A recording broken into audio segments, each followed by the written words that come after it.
Hariom everyone, welcome to this class on Kathopnishad. We'll start with the chanting first. Start with the Shanti part.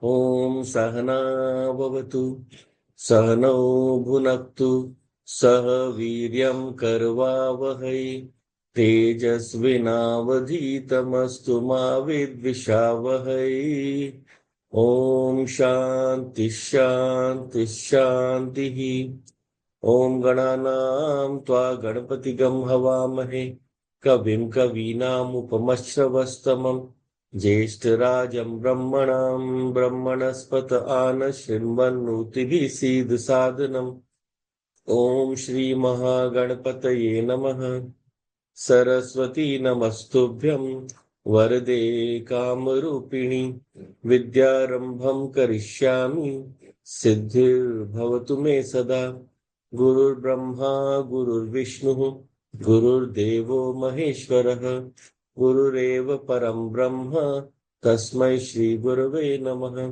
तस्मै श्री गुरवे नमः.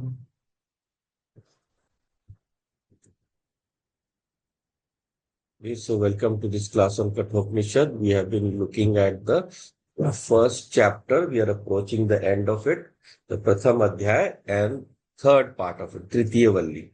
So Pratham Adhyay, Tritiya Valli, we were looking at the 11th and 12th mantras, where we were looking at the order of subtlety in how we can move from anatma to atma, or you can say from our subtle essence to the from the gross essence to the subtlest. So it starts with the body. The body is not mentioned in the mantra, it is assumed, and the rest is accordingly. I'll just share it on the screen and you can have a look. So we saw Indriyebhya Paraharthaha Arthebhyascha Param Manaha Manasastu Parabuddhihi Buddher Atma Mahan Paraha. And then finally after Mahan Mahat Mahatah Param Avyaktam Avyaktat Purushah Paraha Purushat Na Param Kinchit Sakashtha Saparagati. So we have seen the whole journey from how we can recognize our first source of attachment is the body. So then we move on, that subtler than that is my inner essence. So we move on to the Indriya, the Indriya to the sense or objects, which are in the form of thoughts we saw. To understand why the Arthaha should come after Indriya and not before. And then Arthebhyascha Param Manaha, after the sense objects, is the mind into which all the thoughts resolve. The thoughts all resolve into the mind. Mind is the Upadan Karan or the material cause of the thoughts. Then Manasastu Parabuddhihi. So from the Manasaha, the Buddhi is even more subtler because Buddhi controls, right? Whatever kind of vritti, it depends on our knowledge, of course. Whatever our jnanam, according to that, the Buddhi will control. If my jnanam is towards prayers, then my Buddhi will direct me towards enjoyment of the sense objects. So out of any options that are given by the mind will want to run in different directions. The Buddhi will ultimately choose one, right?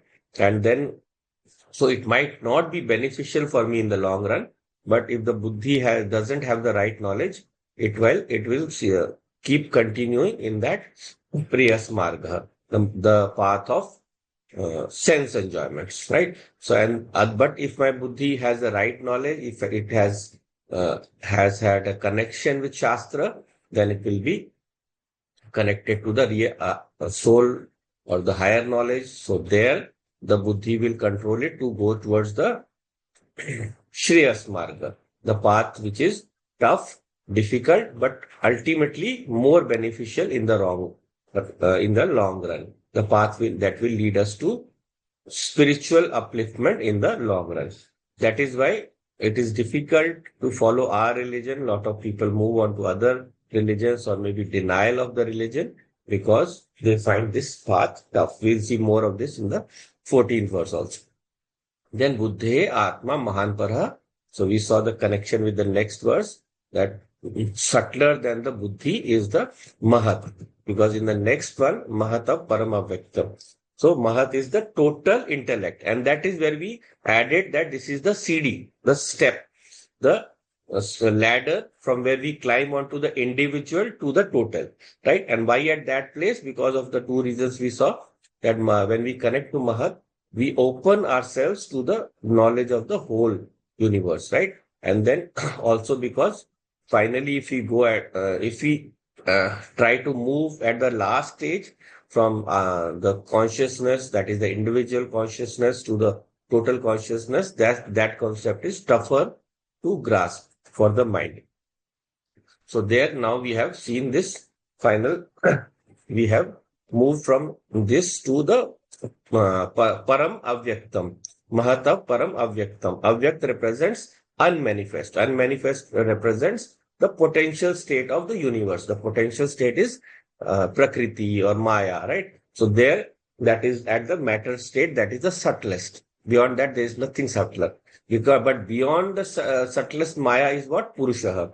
Purushaha represents the consciousness at the total level, the supreme consciousness, the Atma or whatever. So that is why Purushat na param kinchit. Nothing is more subtler than that Purushaha. Sa kashta, sa paraga. That is the highest. Parakashta, or the highest, or the final destination of the human journey, right? This journey that we started taking in that Rath Rupakam, the chariot, right? So this chariot is moving towards its final stage of progress.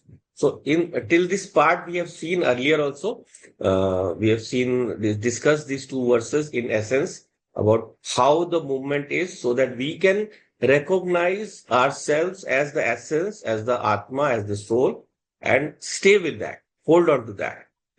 So for that we take the journey from the gross to the subtle. जो बहुत स्थूल है वहां से हम सूक्ष्म की तरफ जा रहे हैं. So when we go from gross to subtle, then we can slowly move towards Atma instead of trying in one jump. The one jump is difficult.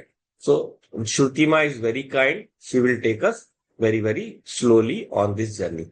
So when this journey we have undertaken, then we have to remember that here we are talking about, this is the section about Gyan Sadhana. So earlier it was the description part. So this is the main part of the Upanishad, you can say. Of course, the knowledge has been enumerated earlier also in the first 9 mantras, but it is in the form of you can say, where it is said that this knowledge is the best, Atma-jnana. But what actually is this Atma-jnana? That I am the Atma. This entire section is the culmination of that. Right? So we are basically moving from, as I said in another manner, from the journey from the koshas. The koshas are our identifications or our different kinds of layers of our personality, we call it. Layers of our personality. So the most grossest layer is that Annamaya Kosha. Annamaya Kosha represents the gross body. And then we move on from the Annamaya Kosha to the Pranamaya Kosha, the vital part, the life force. So that is subtler. So we move to that. Then the life force, we move. Then more subtler than the life force is the Manomaya Kosha, the mind with the 5 Jnanendriyas. That is Manomaya Kosha. So mind getting input from all the 5 sense organs, it finally takes all this input and resolves that knowledge. And then on to the Vijnanamaya Kosha, which is the intellect. Intellect controls the mind. So Manomaya Kosha. So intellect with the 5 Jnanendriyas. Remember, the Jnanendriyas are common in both Manomaya Kosha and Vijnanamaya Kosha. And then finally, Anandamaya Kosha, which is the final layer of our personality, which represents the deep sleep state, or the state where all the objects are resolved into one nascent state.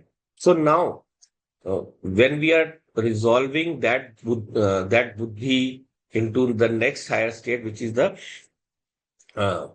prakriti part. So the Mahat Buddhi, or the total intellect, is first we entered into, because the total intellect is where we can connect ourselves to that full intellect. Why? Because there we can see that total intellect as non-separate from myself.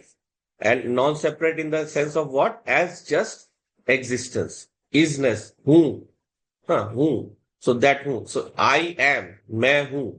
That is the extent of where we have to go if you have to identify with that Mahat. Right? But if you add a qualification, so मैं शरीर हूँ, मैं मन हूँ, मैं बुद्धि हूँ, there you limit yourself. So to give up this limitation, just hold on to the existence aspect or the total material cause of this universe. So that is represented as avyaktam, unmanifest. So avyaktam represents in the like in the deep sleep state where no information is available. So all of the matter it will resolve into one uniform essence, right? Where you cannot separate. Just like in deep sleep, no thoughts are there. So nothing can be separated. Thoughts are present, but they are in the unmanifest state. So therefore, all the thoughts are like one dense mass of matter. Like there is a black hole. You have heard of a black hole. So in black hole, all the matter has condensed into one dense mass where even light, if it goes in, it cannot come out. Right. So there it is all condensed. So like our Prakriti or nature has given us these kind of indicators about how we can understand our own nature with relation to the cosmic forces also or cosmic events also. Right. So of course the black hole has even more deeper significance in our philosophy. It represents finally where the matter converts itself into space. Right. Where when all the matter is crunched into the black hole, then it ultimately resolves into space, which leads to the expansion of the galaxy. The galaxies are keeping on expanding. So now, when we have looked out at this Atma and Anatma, the gross part and the subtle part, then we have arrived at this Prakriti, right? So this Prakriti is Avyakta Rupam. It is in the form of unmanifest. So what is that unmanifest where in the form at the level of the total Prakriti or the total creation, that state we call as Pralayam, right? Because Pralayam is when everything merges into that existence. So when that Pralayam comes, everyone will disappear. We will not be there. So we cannot have an experience for Pralayam. So we saw that just like when you have to, do a training, like the astronaut has to be trained to go to space. Then the setup has to be totally different. The gravitational pull will not be there. Everything is different. So if a person, he has to go there without any preparation, he may even die. That is how tough it is to go there. You must have seen Rakesh Sharma when he went. He trained for so many months he trained before he could go there. So therefore, during training, what you do is you do a simulation, right? A simulation. On the earth itself, this is created. A simulation is created where there is no gravity. And in that, the person gets the training. So same way with Prakriti, for us also, we have a simulation available to us. We have a simulation available to us through which we can experience that pralayam. And that is what we saw. It is deep sleep, the state of deep sleep, where all your thoughts resolve into the state of no knowledge, right? And then all your mental activities are suspended. You can similarly also, even in waking state, suspend all your thoughts. Suspend all your thoughts. I think many of you would have experienced it also. It happens sometimes when you say, no, my mind went totally blank. So that totally blank, when we are talking about, it is me only, my Atma, my soul, which is experiencing that state of blankness. The blankness means it does not mean nothing is there. It means that the matter is resolved into all the matter of the world or all the thoughts, you can say in this case, they are resolved into that unmanifest state. And I am the witness of that emptiness or the witness of that. Let's not say emptiness, rather. Emptiness is not the exact correct word, but I am a witness of the blankness or the matter in the unmanifest form, avyakta avastha. So in that avyakta avastha, all our five sense organs have resolved into the what we call the anandamaya push. Like we said, like the black hole. So nothing can escape from that. So here now, what will people generally do? When people are told that you have to experience that, you can go into samadhi and then you can experience this Atma. So there, some people will say, no, that like they're waiting for something to come in front of them, the Atma to come in front of them, and they can experience it. No, like it is said, the experience of the non-duality or the experience of oneness, that experience. So experience, if anything is an experience, that experience has to be always of an object. Always remember. So you can never experience oneness or Advait with as something outside of you. It never is something that you can see. It's not just like, when you're talking about, let us say water. Let's say water. So when you're talking about water, then water has different states, right? So what is the avyakta avastha of water where it is not visible? That is when it is in the form of water vapor. It's present in the atmosphere as water vapor. So when that water vapor is present, then that water vapor is there in avyakta avastha, right? So avyakta avastha, for us to again cognize that water, we can understand it from the point of view, like we boil the water and we can see water is disappearing and it is going into that avyakta avastha. But in the reverse, if I want to see that water vapor, whether it is present or not, I will have to condense it. I'll have to condense it so it becomes an object. It becomes an object for my experience. एक वस्तु रूप में हम उसको देख पाए. So I will have to condense and watch it. So people will say, like, waiting for Atma also to condense into something so that they can experience. That is never going to happen. That is never going to happen, because Atma is not the object that we can experience. Atma is always the Sakshi Chaitanya. It is the witness. It is the observer. Right? So Atma is the Sakshi. So there in that state, I don't have to look for Atma.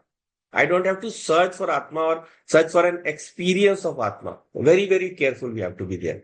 So in that state, in the Dhyan state or the state of Samadhi, whatever we can call it, if it is actually a Samadhi, then I should have to own up to the consciousness as I. So the thought is coming, I am watching the thought. Who is watching? It is I, the consciousness principle. So that consciousness principle, who is aware of this blankness, that is the Sakshi Chaitanyam, that is the consciousness, that is the Atma, that is me. It is not separate something from me, right? So I have to recognize it as myself. That is the final state, the final process. So this consciousness is aware of everything, the thoughtful mind, the Manomaya Kosh, Vijnanamaya Kosh, Anandamaya Kosh, all of these, this Atma is witnessing. It is not going to arrive from somewhere because it is everywhere. It is the witness of all arrivals and departures. Just like a person sitting at the terminal of an aeroplane, of a airport hangar, he will watch all the arrivals and departures. Or like I am sitting in a class and I'm teaching some people, and I am their witness. I am the witness of their coming and going. They will come to class. They will come. So if I was not there, I would not know who all came to class, right? So I am the witness. So that person, that consciousness, I have to own up as my Swarupam, my own inner true nature. That is what I have to own up to. And for that, what will I have to do? I have to use my mind. Remember, it's not that we can't do this without the mind. I have to use my mind to understand that I am owning up to the consciousness. The mind will tell me, right, that I have to own up my nature as the consciousness. So, but when I own up to the consciousness, very, very careful. When I own up to the consciousness, the mind is not included in that. Man uske andar nahi hai. Mind is separate. Mind is just like the instrument. It is the instrument through which I can own up to the consciousness. Just like I use my chashma, my spectacles here, no, for my transactions, but the spectacle is not included. The glasses are not included in me as a person, right? Similarly, with the help of the mind, I own up to the I, which is free from the mind also, right? And arriving at this I is the end of the spiritual journey. Arriving at this I, we reach the end of the spiritual journey, the inner journey. And here Yamadharma Raja said, what is that? Sa Kashta, Sa Paragati. Sa Paragati, that is the ultimate destination we saw in the mantra. So there he says what? He says, this is the Sakshi Chaitanyam, this is the Atma. And it is present in all beings, Sarva Bhuteshu. This Chaitanyam is not something that is within me only, or it is not, it is present only in living things. It is everywhere. Sarveshu Bhuteshu. So this so-called destination of human life, or the life of all living beings, is not something far away. That again we have to remember. It's not something that we have to reach. जहाँ कभी जाके पहुंचना है. We can't, it's not a place for us to reach. It is already present in everywhere. This has to be emphasized. Because once I say that, this Paramatma, this Lord is the destination or the goal, our natural thinking, what is our natural inclination? Is that Paramatma is sitting somewhere? कहीं बैठे हैं परमात्मा, गोलोक, स्वर्ग लोक, wherever. He's sitting somewhere and we have to travel there. Vishnu lok, so Vishnu padam, Shiva padam, Param padam, whatever we say, which indicates that the jiva is reaching there and merging. The jiva is going there. You must have seen it in a lot of, movies also, like there is a light coming out and it's going there and it's merging. So if it were travel, what would the logical fallacy be? What would be the logical fallacy? That Atma would have to travel somewhere. That means here Atma is not there, only there Atma is. So if Atma is there, then what does that mean? Atma is limited. It is not everywhere. So that will deny the logical conclusion that we arrived about the infinite nature of the Atma, right? So therefore we have to very carefully understand that Vishnu Padam or that Param Padam represents the all-pervasive nature of the Atma. Everything is pervaded by this Atma. Vishnu means what? All-pervading, right? Something that goes through everything. So therefore, if something is all-pervading, how do I merge into that? How do I merge? I merge into that by realizing my identity with it, right? Just like the water is non-different from the ocean. So if I look at the small glass of water and I pour it in the ocean, it will become non-separate. It came from the ocean only. It came from there and it has merged back into there. But there, a sense of travel is there. Here, there is no travel, right? So here, the travel is not there. So therefore, this Paramatma, he says, where does he say the Paramatma is? He says, Eshaha. Esha, it is here only. You don't have to search for that Atma in some other place. So Esha Sarveshu Bhuteshu, in every living being, that Paramatma is there. So there is no distance, there is no gap between Jivatma and Paramatma. Therefore, there is no merger in the form of what we call a physical event, like two things are coming together. Then what is that merger? What is that merger? Merger is nothing but dropping the notion that Paramatma is away, which is purely an intellectual phenomenon. It is an intellectual notion, because notion belongs to where? Notion is in the buddhi. All notions, right notion, wrong notion, erroneous notions, false notions, good notions, all belong to the buddhi. So intellect should drop the notion based on the understanding. So knowledge-based dropping of the notion that Paramatma is far away or alone is the merger. I once heard Swami Paramarthanandji say this. He said that self-realization is giving up of the thought that the self needs to be realized at all.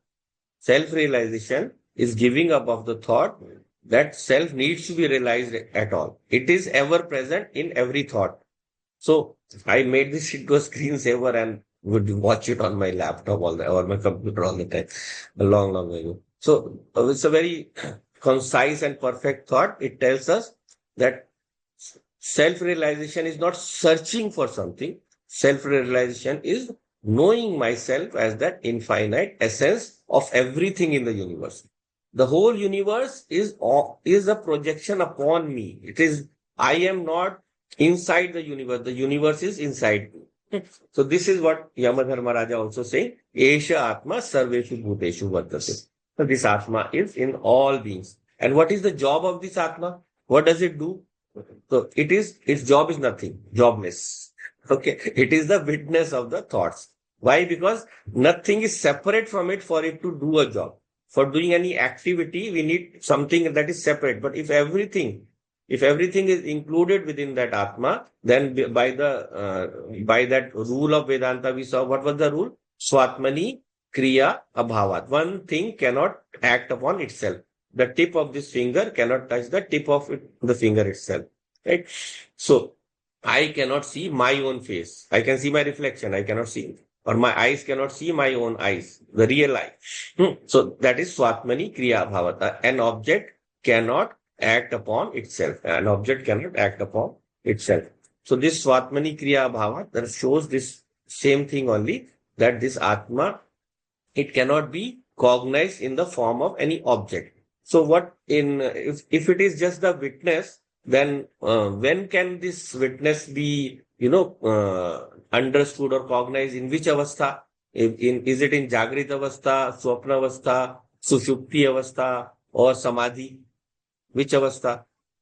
So most people, the general answer would be Turiya avastha or Samadhi avastha. But that is not correct. The Atma is available in all states. Jagrit, Swapna, Sushupti, Samadhi. If you want to go to Samadhi, it is there also. There, the clarity of vision is there for you to be able to understand it. In Jagrit, Swapna, Sushupti, your focus is not towards Atma. But once the focus is achieved, then you can understand or see the Atma in all states. Jagrit, Swapna, Sushupti, Turiya, all states. Turiya is, of course, not a state actually. Turiya is just the realization that the Atma is there in all three states. That is Turiya. It's not a separate state, something beyond these three states. Right? So therefore, you don't require Samadhi. You don't require Samadhi for the Atma to be evident. So in fact, Atma is evident as the consciousness in all the three states. In fact, everything is evident because of Atma. So in Kathopnishad, it is said, Pratibodh Viditam Matam.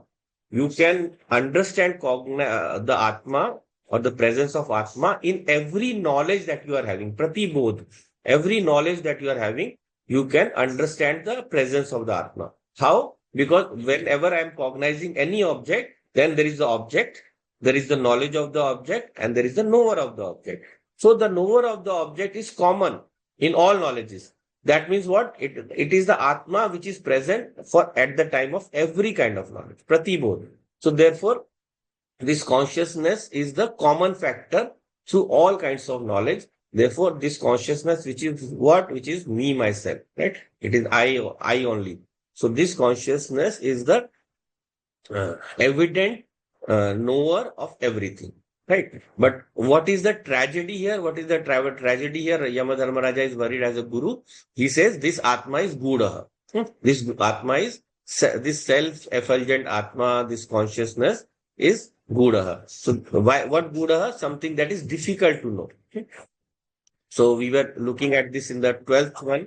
I'll just share that also. Then we'll continue further. एष सर्वेषु भूतेषु गूढात्माना प्रकाशते दृश्यते त्वग्रया बुद्धया सूक्ष्मया सूक्ष्मदर्शिभिः. Again, एष सर्वेषु भूतेषु गूढोत्माना प्रकाशते दृश्यते त्वग्रया बुद्धया सूक्ष्मया सूक्ष्मदर्शिभिः. So this Atma, which is present in all the beings, Esha Sarveshu Bhuteshu, that Atma, that good Atma, all these objects or these objects of the world, they cannot illumine the Atma. Good Atma na prakashate. But how is it known? Drishyate tu. This Tvagraya, you have to split into tu plus Agraya. So A plus U will become Va. So Drishyate, it is seen. How is it seen? How is the Atma known? Agraya Buddhaya, by very sharp brain or sharp intellect, and also Sukshma, very subtle also, both sharp and both subtle. By whom? Sukshma Darshivi, those who have that Sukshma Drishti, the people who have the Sukshma Drishti, they can know this Atma, right? They can know this Atma. So this Atma, which is present in all the beings of the universe, that can be known only by the ones who have this subtle intellect, right? So now, why is this Atma Gudaha? Why is this hidden, or why is it not easy to know? Even though it is self-effulgent, it is known in every thought. Why is it not known to most people, most of us? Because it is Gudaha, it is covered. Covered by what? We saw earlier also, can anything cover the Atma? Atma is all pervading. It is bigger than everything, right? So why is it covered? Because it is not actually covered. For anything to cover something, we saw, like, if I have to cover myself with a blanket, the blanket must be bigger than me, right? So nothing is bigger than Atma. So therefore, the covering that is there is only a distraction in our mind, because we are preoccupied with one thought or the other. We are preoccupied with the objects outside. This also will come later. So we are preoccupied with the objects outside. Therefore, we never turn our attention inwards. We never turn our attention. It is not actually inwards also. Atma is outside, Atma is inside. So it is not inside or outside. It is everywhere. So we never turn our attention to the consciousness. Why? Because it is very, very subtle. It is very, very subtle. So therefore, Atma is illumining all the thoughts.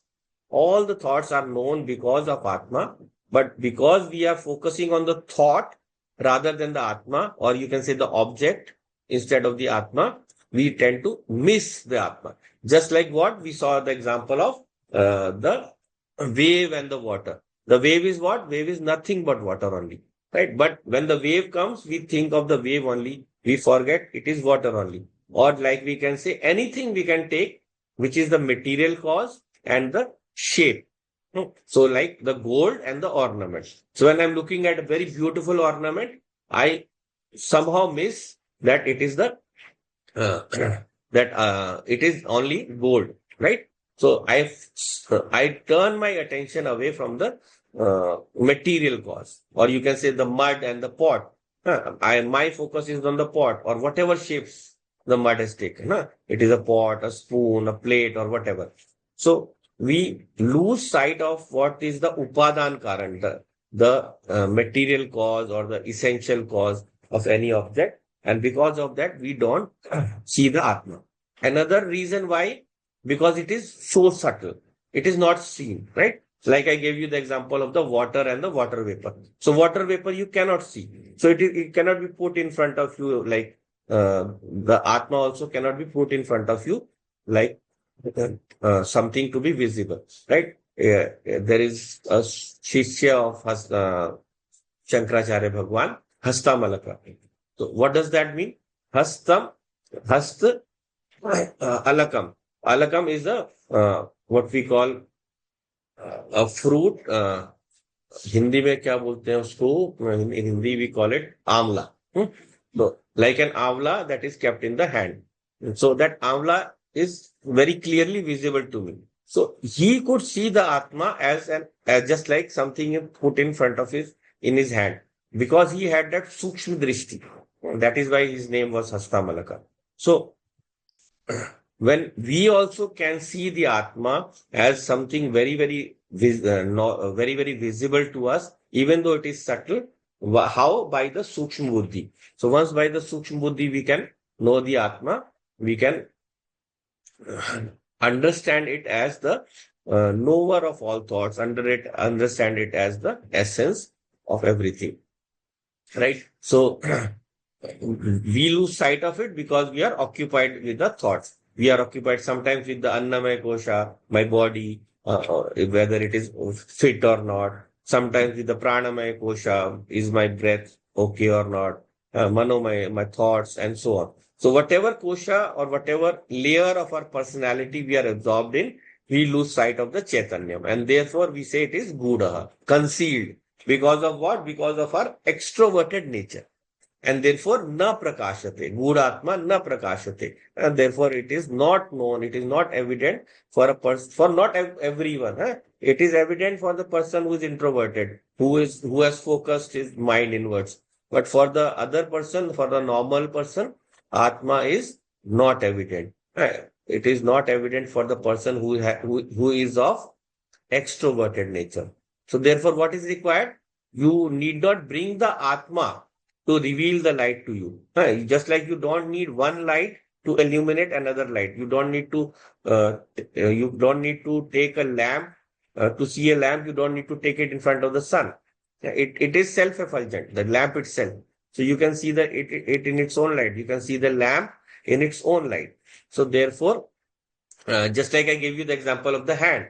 When I ask you, what do you see? You will tell all things about the hand, but you will forget about the light. So I cannot separate the light from my hand and make it known to you. But through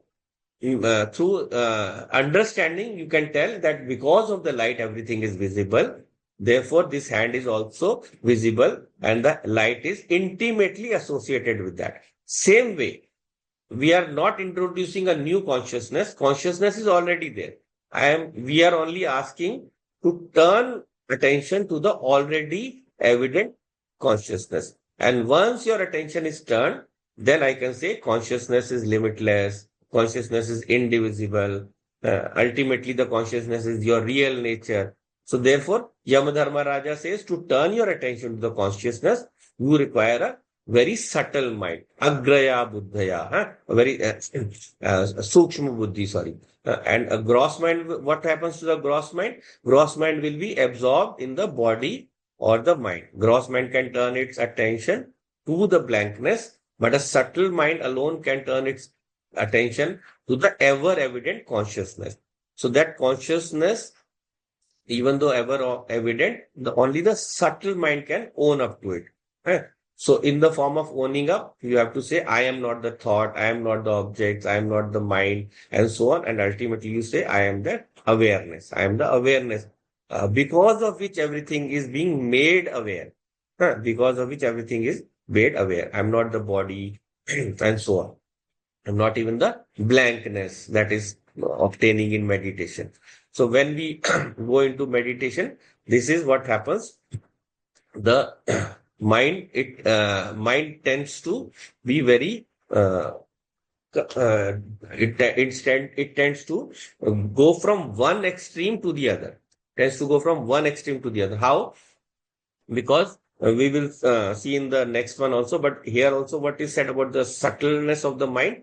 When we go into meditation, we can see that clearly. There are two things it can move, two directions it can move. One is to the thoughts, right? One is to the thoughts outside. So once it is there, we call it extroverted mind. But when I control the thoughts, then it will move towards blankness and it will go towards sleep. So a lot of times when we try to meditate, because there is no thought outside, I tend to lose control and the mind goes into state of stupor. Mind goes into state of blankness. So that is sleep. So in samadhi, I have to keep it in very, very sharp condition. I have to keep it in very, very sharp condition so that I don't go into the what we call layam, or I don't go into vikshepa. What is laya and vikshepa? Laya is merging into the mind merging into the deep sleep state or going back into its resting place. And vikshepa is spreading outwards, going towards the different thought. Right. So even when I'm going samadhi and I'm just looking at any, even if I'm first I use something as what we call dhyana. So for dhyana, who will I choose? I will choose some Ishta Devta, so my Lord. So even there, I'm looking at the form of the Lord and I say I'm thinking of Krishna and he's wearing what? The Pitambaram, the yellow cloth. And suddenly my mind will go to, oh, I have to buy some yellow sarso for my kitchen. I need to cook something tomorrow. So if even that can distract us, even that form, right? So ultimately we have to move beyond the form state also, and look at the object that is getting aware of these forms. So therefore, drishyate tu agraya buddhya. So this sthul buddhi, this gross mind, it cannot recognize this atma. The subtle mind only can recognize. Drishyate, it can see. It can see the awareness which is owned up as aham chaitanyam asmi, aham chidananda rupa asmi, shivoham. So you have, if you've heard of that, shivam, name desha rago, name lobh moho, madho neva matsarya bhavaha. So all of these are representing the different thoughts in my mind. Kam, krodh, lobh, moh, mad, matsarya. All of these are belonging to the mind. I am not any of these. Then who am I? I am neither the mind nor the thoughts. I am the awareness. Shivoham, Shivoham. I am that Shiva, that auspicious mind, auspicious consciousness through which everything is known, that unpolluted awareness spreading over the thoughts. So therefore, drishyate, therefore it is owned up by this agraya buddhaya, with this sharp intellect, agraya buddhaya. And therefore, I can, just like I can conceptually understand, I can separate the light and the hand. Similarly, I can internally also, I can conceptually separate consciousness in the thought. Consciousness can never be separated from the thought physically, right? So always wherever there is a thought and there is a consciousness, they are intimately associated. So for them to be separated, it has to be in the terms of understanding. I should see the thought arising. I should see the thought arising. I should also see the thought setting. But the consciousness, it does not rise in that set, right? So thought arises, consciousness is still there. Thought sets, consciousness is still there. So when thought is, consciousness illumines the thought. When the thought is resolved, still consciousness is illuminating. Illuminating what? Thoughtless state, the blankness state. Therefore, the thought is the object, consciousness is the subject. Very, very clear we have to be as the subject. Thought is illumined, consciousness is the illuminator. Illuminator. It is the one illuminating. So therefore, to discriminate this, you need a very, very fine intellect. And therefore, Yamaraja is saying this agraya, just like, this, you do this laser surgery for the eyes. So when you do that, it has to be very, very accurately calibrated. So therefore, that it can just cut the top layer. It can just cut through the top layer. And through that cut, when it heals, the eye will then get back to its normal state. So just a small difference in calculation can damage your eye. That is why this is a very delicate operation. So just like that laser has to be very sharp, our buddhi also has to be sharp like a laser and also subtle. Not only sharp, but also subtle, sukshmaya. Why should it be subtle? Because you want to separate two objects. So now to separate two objects that are outside, it is relatively easier. They are both gross. You can easily use your intellect and you can separate them. Even though you don't need to physically separate them, mentally you can easily separate them. But when I ask you to differentiate thought and consciousness, what mistake do we generally commit? We want to know pure consciousness separated from thought. Therefore, what will we do? We will sit in meditation, right? And with deep meditation, closing your eyes very, very tightly and, removing all thoughts. And according to our calculation, what will happen? That previously there were thought and consciousness. Both are there. I'm going into meditation. So I've removed all the thoughts, or removed all thoughts. So consciousness should be left over. Consciousness should logically be left over. But after removing all the thoughts, we are looking for thoughtless, pure consciousness. We are looking for thoughtless, pure consciousness. That we won't find. We won't find anything. The problem is when we want to distinguish thought and consciousness, we remove the thought and look for consciousness. But what is required is, if you remove the thought, you have removed I'm repeating because you have to be very, very careful about this thing. Unless we are careful, we will go into the wrong direction, right? So if I'm repeating, please take note. So therefore, removing the thoughts, we don't have to look for the pure consciousness. The problem is when we want to distinguish thought and consciousness, we remove the thought, we are looking for consciousness. But what is required here? You remove thought, you don't look for consciousness. You say the left out consciousness is myself. You don't look for it. You say the looker is the left out consciousness. The observer, the seer, the sakshi, that is the consciousness. Because normally we have the tendency to objectify. We have the tendency to objectify. So similarly, we try to objectify consciousness also. So we look for a mystical experience, right? We look for something flashing is going to happen, a flash is going to happen, and suddenly something will come out and I see Atma. That is the sort of expectation that we should draw. It is not going to happen. And what is required? When the thoughts are gone, what is left out is not something to be seen. but I the seer. And later when the thoughts come, again I'm aware of the thoughts, again the consciousness is there. And when the thoughts are not there, I will always be left behind, I will always be there. And so therefore, a mind that can drop the tendency of objectification, mind that can drop the normal, reaction of making everything into an object, that mind is called the subtle mind. Subtle, why? Because objects are not subtle, objects are gross, but the inner things, the mind and the intellect, they are subtle. And then you move on to the subtlest, which is the Atma. So therefore, Sukshmaya. And who has such a vision? Sukshmadarshivi. Those who regard as the Atma as the uh, final destination. So they are the seers of the subtle Atma. Hmm. So we'll move on to the next one. Is it clear so far? Am I making sense? Any doubts here? Because this is a very crucial part. Is it clear? Everyone? Okay. Okay, so we move to the next one.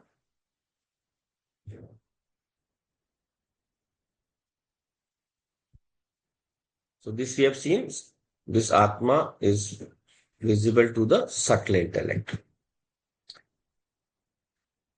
Then how do we go into this sadhana?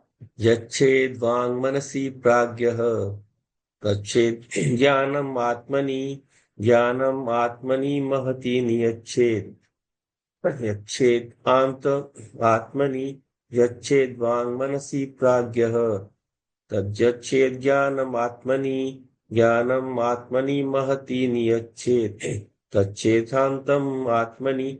So yached to give, yached to give. Vak is the vani, the speech, right? It is a karmendriya. So that is the representative of all the only one is mentioned. It represents all the sense organs. So yach is to give. Also give means also here merge or to enter into. So to enter the vani into the mind, the vak into the mind. And then who does that? The pragya, the man of intellect, the intelligent person. So then what about that pragya? Tad yachet jnana atmani. So that mind we also have to finally surrender into the Atmani, or what we call the Mahat here. So that Jnanam Atmani Mahati Niyachet.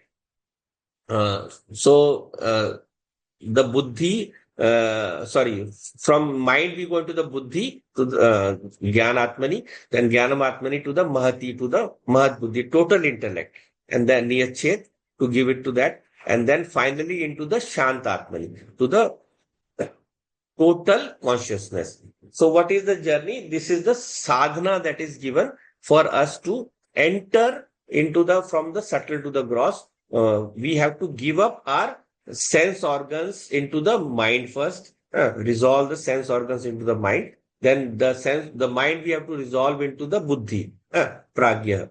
The person of intellect, he will give it up into the jnana, the source of the knowledge, the buddhi.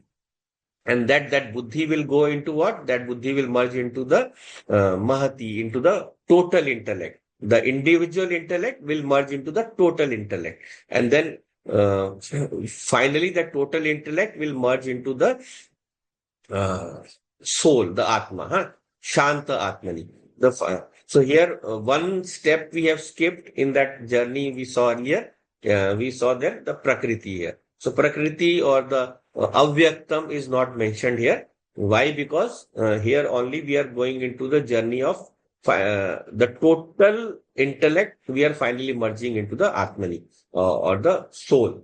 So we are focusing mainly on the consciousness aspect. So this is in short the sadhana. So whenever we are doing this journey of moving inwards, here what is this in this mantra, what is this Yamadharmaraja saying is that one requires this Sukshma Agraya Buddhi, a sharp and subtle intellect is required. So this mantra is very important because the Upanishad clearly says here that the mind is required for Atmajnanam, right? So why the mind here? We are looking at that. So when we are beginning our journey into the knowledge of the mind, or we are going towards Atma Jnanam, then he said here clearly that Sukshma Agraya Buddhi is needed. So the mind is necessary for knowing the Atma. So many people think, not just many people, even the Upanishad says, we'll resolve that question very soon. So many people think that the mind cannot know the Atma, and therefore you have to drop the mind. The mind has to be destroyed or dropped or whatever for self-realization. So this is another misconception, you can say, in the spiritual field. They say that the mind cannot know the Atma. Mind cannot know the Atma because mind is a very limited instrument. Mind is a limited instrument. So limited cannot know the limitless. Therefore, you have to transcend the mind, and that is what we call as samadhi. In samadhi, you have transcended the mind. And then alone self-realization is possible. Whereas Upanishad is saying what here? Upanishad is saying clearly that you cannot transcend the mind, you cannot drop the mind, you have to use the mind. You have to use the mind, making it agra and sukshma, making it sharp and subtle. So you have to use the mind alone to know the Atma. Drishyate tu agraya buddhya. So this Shankaracharya here, Bhagwan also, he resolves this problem. What does he say is there in the Bhashyam? He says that in the scriptures himself, earlier, elsewhere also, it is said that the mind cannot know the Atma. Okay, you must have heard it if you have seen other sections also, or in Tattva Bodh also. So what is said there? The mind cannot know the Atma. So now here we are saying the mind alone can know the Atma. So isn't it a contradiction? Like in Kathopnishad, we have in Kathopnishad it is said, Yan Manasa Na Manute. So this Atma cannot be known by the mind. It cannot be understood as an object by the mind. That is actually the exact translation. Or it's in the later in the Kathopnishad also said, Na tatra chakshu gacchati, na vag gacchati, na manaha. So there, where the Atma is, the chakshu, the eyes, the sense organs cannot go there. They cannot reach the Atma. Na vag gacchati, na manaha. So the vani or the speech cannot go there, or the mind also cannot go there. And there is another very, very popular mantra in the Taittiriya Upanishad also. So in Taittiriya Upanishad, what does it say? Yato vacha nivartante aprapya manasasaha. So there the mind cannot go, the speech cannot go. They come back empty-handed. Where? The Atma. So mind cannot know. And there it is given. So in Shruti never is something contradictory. We have to just resolve the contradiction. And the simplest answer is given by Shankaracharya is when he says that the scriptures say that the mind cannot know. It means unprepared mind cannot know. So very, very carefully, unprepared mind cannot know the Atma, right? And it is not actually the mind that is knowing the Atma. Mind is turning our attention towards our nature. Right? It is just becoming an instrument. So a gross and blunt mind, it cannot know the Atma. That is what is being said here. Yato vacha nivartante aprapyam manasasaha. So a gross or blunt mind cannot know the Atma. And Upanishad, here it is saying what? The mind alone can know. And so that mind is what? Agraya Sukshmaya Buddhya. So where is the contradiction? Mind cannot know means unprepared mind cannot know. Mind can know means prepared mind alone can know. So it's there in the Brihadaranyaka Upanishad also. So manasa eva anudrashtavyam. Or in Mundak Upanishad also, Esho Anuga Atma Chetasa Veditavya. So there also the same thought is repeated also. By mind alone, this Atma can be seen, Anudrashtavyam, seen in a subtle manner. Or Esho Anu Atma Chetasa Veditavya. So what is the common point we have to note carefully? Wherever it is said the mind cannot know, there only the mind is mentioned, right? Only the mind is mentioned as the gross mind or the normal mind of the person. But where it is said that the subtle mind can know, so there these words will come anu, manasa eva anudrishtavyam, or esho anu atma chetasa veditavya. Or in the case of our own text here, what is said? Sukshmaya agraya. So the subtle trained mind can know the Atma, right? Or more aptly we saw, more, it can be turned inwards to recognize myself as the consciousness, to own up to the consciousness, not see or observe the consciousness, right? That is the crucial difference. So with mind alone, we can know by this Atma, the prepared mind.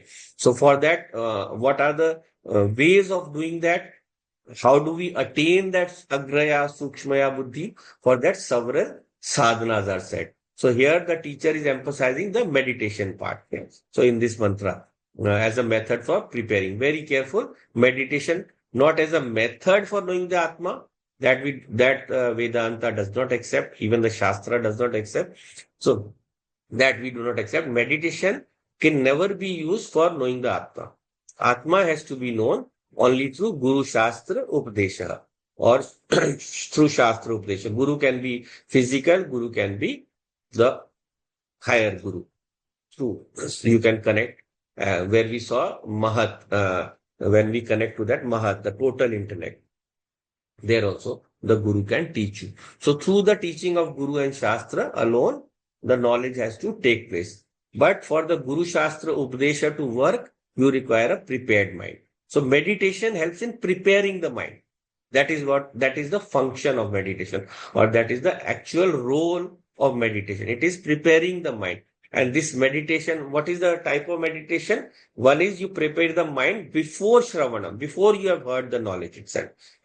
Or you can do it later. So the preparation that comes before, that is called upasana. Upasana is practicing meditation before coming to Vedanta in the form of, you can say, Sagun, Ishwar Dhyanam, or Omkar Upasana that we saw. So just like that, the Manas Puja, Manas Jap, Manas Parayanam, all these are upasanas by which we can know this. And this is given in lot of Upanishads, in the Tetri also. What are the upasanas? So I'll just go back once more to Om once again. One more aspect we have to understand. Why through Om we can know, right? So Om, we saw the aspect of how Om is everything in the universe. It is the vibration that covers all vibrations. So everything has emerged out of Om. So it is the Upadan and Nimitta Karan of everything, right? Everything comes out from vibration. Once you remove vibration, everything will merge back. So Om, through Om is known. What is another thing? Om is it is said, it is the name of that Lord, name of that reality. Brahma ka naam hai, Om. So in Hinduism, or in our spiritual tradition, we recognize that the word Shabda is very, very powerful. The Shabda has the power to make us do a lot of things. The Shabda can, it can energize people to do something they had never thought. A very good speaker, he can mobilize a crowd to do something that it had never thought of. So that is the power of the word. Even in normal times. So just like your name, आपका नाम है सब. Everyone has a name. So Om is also, Omkara is also the name of the Lord. So what does the name do for you? So we call it Nadaha. Nad. So what is that Nadaha? What does the Nada do? The Nada, it attaches itself to the object that it is pointing to. So like if someone is sleeping, and that person is there is some sound activity going on, he will not notice, right? But once you call out the name of that person, you say Ram, Sham, or whatever is the name of the person, and you call that person's name out loudly, and he will wake up. Yes, what is it? So that word has the capacity to wake us up, to bring us out from the state of ignorance. Same way, when we chant Om, whenever we chant Om, we are invoking the Lord.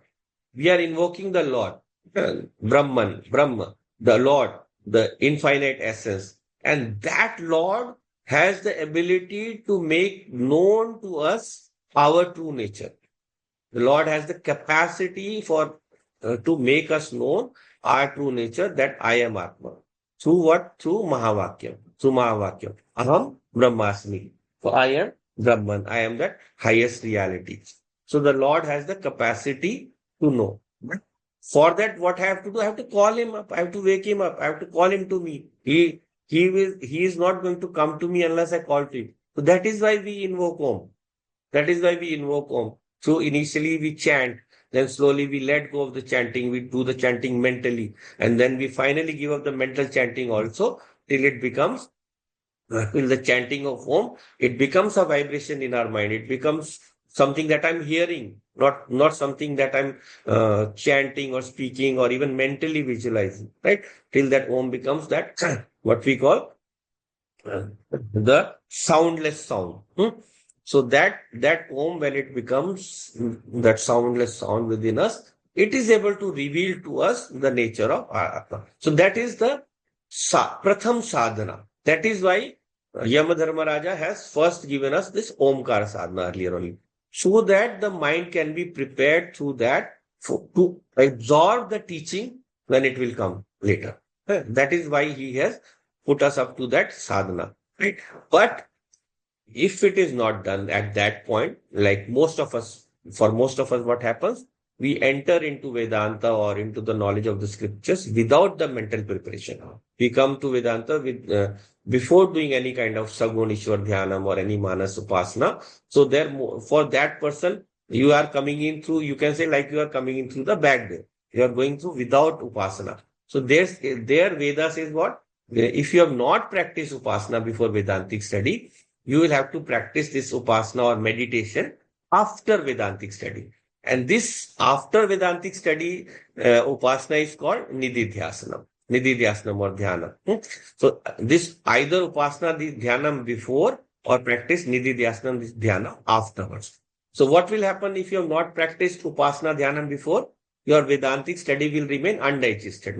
Just like that cow, it chews the cud again and again till it gets digested. Same way, you will have to use Nididhyasana to chew that knowledge until it is finally digested. Otherwise, it will remain somewhere inside you undigested. So what will happen is you know, physically you know, you are a scholar, but you are a sansari. You are a scholarly sansari. Previously, you were an unscholarly sansari. Now you are a scholarly sansari. It will make you more miserable.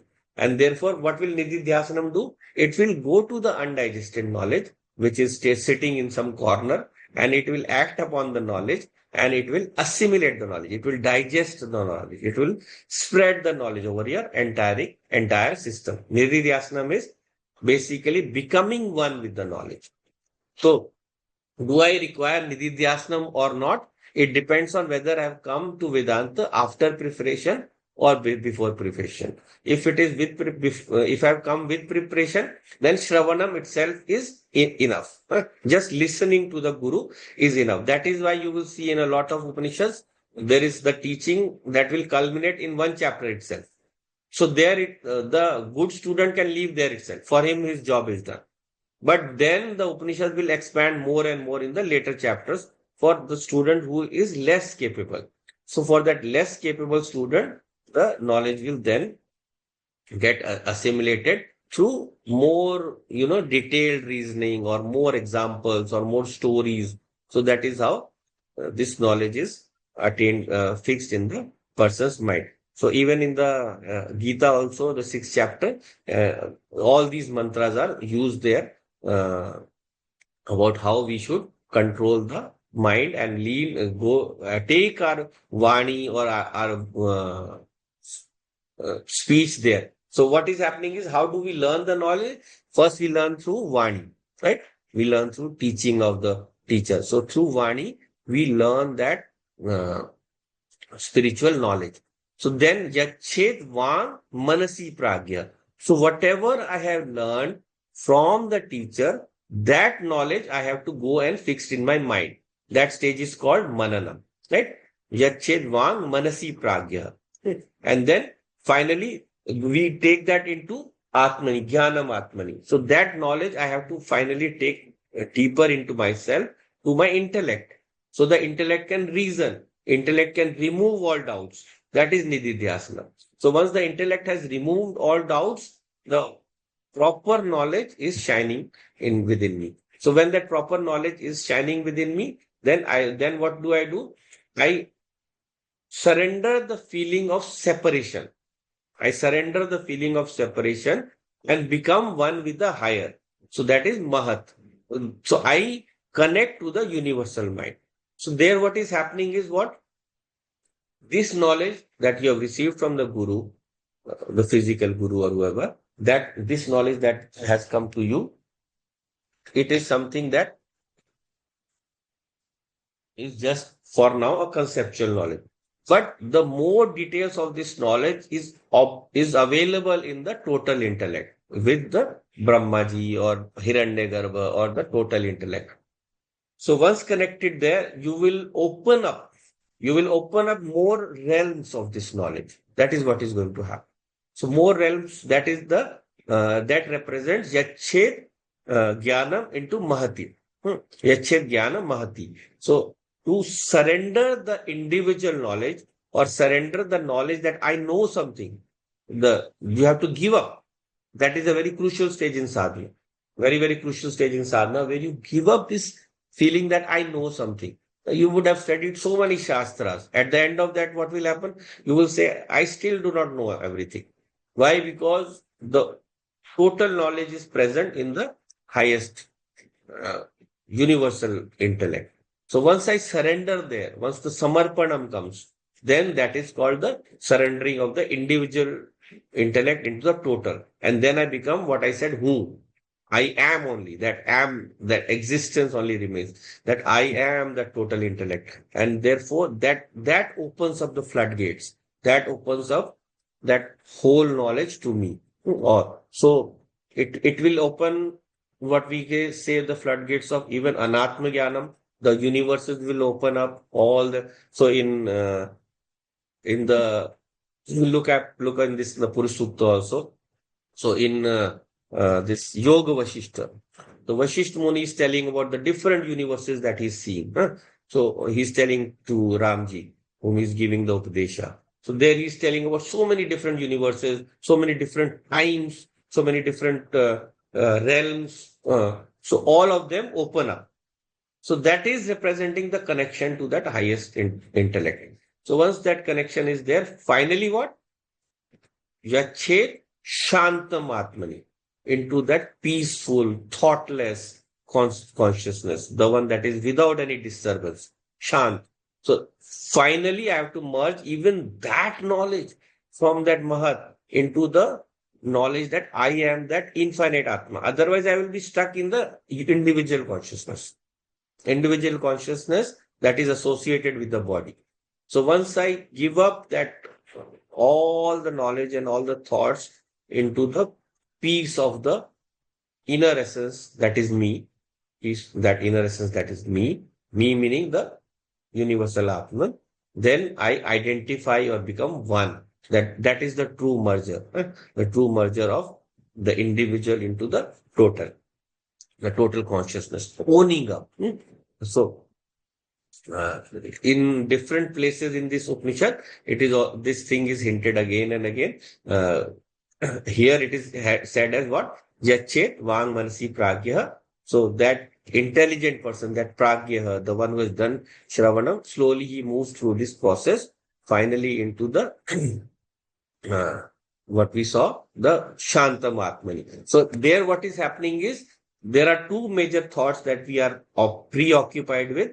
One is the idam vritti, this is the object, and the aham vritti, the I, aham, me. So I have to move everything that I observe from idam vritti to aham vritti.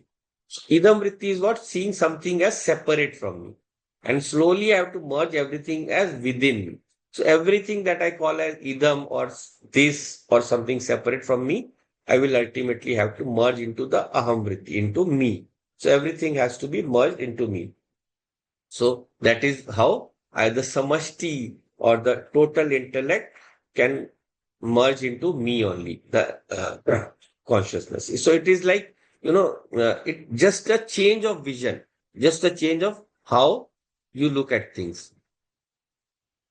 So this thing, just like, if I point out to you, wherever you are staying. So it's a state. Let us say I am in Assam. So this is Assam. So you will say yes, this is Assam. Then I will tell you this. No, this is not just Assam. This is India. So the same place you can look at as the whole country, and so on. You can look at it as the world and as the whole universe also. So it is just a change of what we call drishti. So once that drishti is changed, I am able to focus into that higher essence. So we will look more of this into the next class. Time is up for today. So let us wind up for today. Om Purnamadav Purnamidam Purnat Purnamudachyate Purnasya Purnamadaya Purnameva Vashishyate.